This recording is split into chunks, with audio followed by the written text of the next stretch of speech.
upon a century lived above this glen. There were 50 houses here with parents and their children, but someone said they owned what those 4 generations had called their homes across the Scottish nation.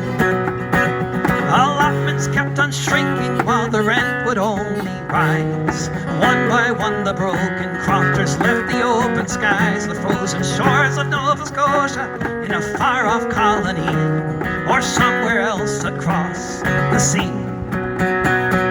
Once upon a century, from the ways of old, from something like the golden rule to the rule of gold, it's just the logic of the market. Supply and demand says to drive the people from the land.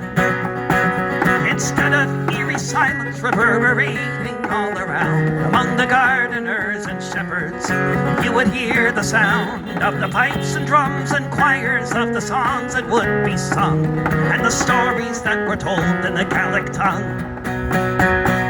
Once upon a century, you'd never think it could to turn into a field what had been a neighborhood. Once there were the promises of loyalty or clan, and then there was just profit if you can.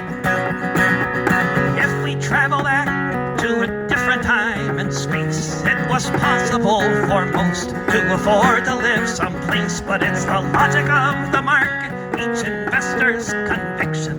More money is just grounds for an eviction.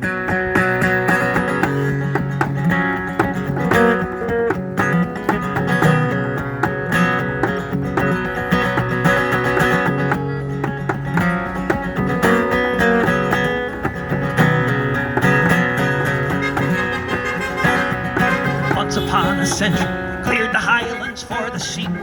Most folks did not resist as the rent became too steep. They packed their things and moved, scattered far and near. You'd never know that they once were here. Just for the whims of capital, the biggest profits for the banks. You fight a war for empire, clearances your thanks.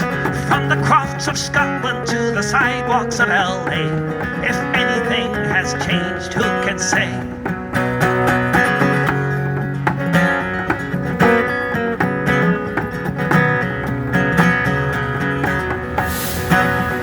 Once upon a century, people lived above this glen. There were 50 houses here with parents and their children.